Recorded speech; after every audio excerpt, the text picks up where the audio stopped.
So yeah, you got to figure that out. And so that's why I started off with the mission statement.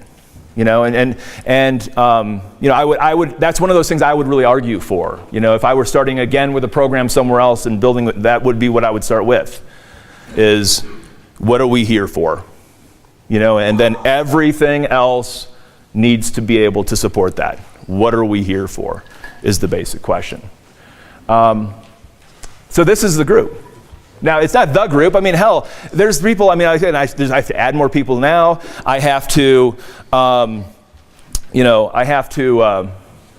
know, this is no way, it's an abridged list as I put up there. And I kept thinking about it, and I would be driving and thinking, oh, I got to add that person. And then after I sent it in, I'm like, oh, I forgot to add that person. And, you know, and so there's so many people that are on this list that you know, in one way or another, you know, and some of them are running people and others are not. You know, I mean, Gino Oriema is on that list, and so is Pat Summit.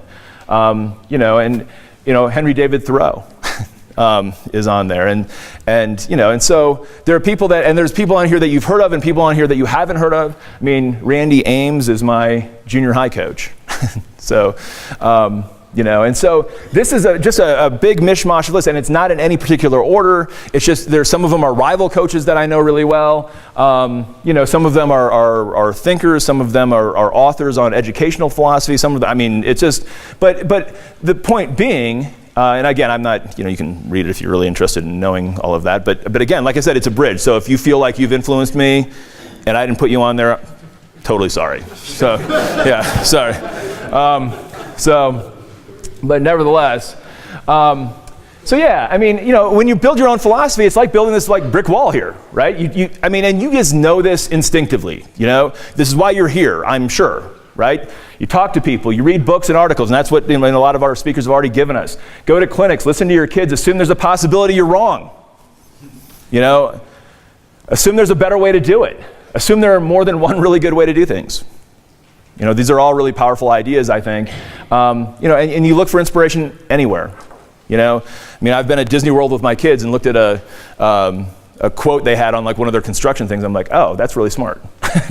You know, bring that in there. You know, or you know, whatever. I mean, I'm a teacher. You know, so we had a question yesterday about how you balance the teaching load. I mean, heck, you know, educational philosophy. I mean, we're teachers. You know, and so there's so much stuff, and you just build it brick by brick, and you add in, and so that being said, I want to kind of go through just some basic observations as we work to finish this. About how much time we got? Or how much? You have at least 5 or 10 minutes, and we can do 5 minutes and then 10 or 15. Got it. Okay. So I'm going to go through some basic observations as we finish this up before we take some questions on this. All right. So with what I've said already, here's my aphorisms. So either, you know, you can make them into cliches, maybe there already are cliches. Okay, you got to have a firm foundation from which everything grows. That I've already sort of hit pretty well. You have to know why you're doing this. Now, if you're going to make a change to that, that's a big deal. So you have to identify those things that are really important to you and your program. You know, if winning the state title is super important to you in your program, identify it. I will absolutely tell you it is not a defining principle of our program, winning the state title. It's important, we want to do that, yes, but it's not, it wouldn't be that thing for us. You know, we're going to NXN. I mean, again, we want to do that, but it's not one of those things. You know, it's not like, when I design a workout, I'm not thinking, will this get us to NXN? You know, I'm thinking, will this make the kids better? You know, will this inspire them to do something they've never done before? That's the basic foundation thing. So, but whatever that is for you is what it is for you, but you have to make that call. And again, Al is a big, you know, proponent of that. You have to accept the fact that you're going to have dumb ideas from time to time. You know, and I particularly like this graphic just because it seems like a dumb idea, but nevertheless. You know, with me, one of my dumbest ever ideas was that I thought, you know what, we have a camping trip, and we had some issues with the calendar that year, so I'm thinking, okay, you know what would be a great idea is to take the camping trip and mesh it with our first meet in Iowa. So this was the first time we'd ever run the meet in Iowa. So we slept on the ground the night before the first meet in Iowa.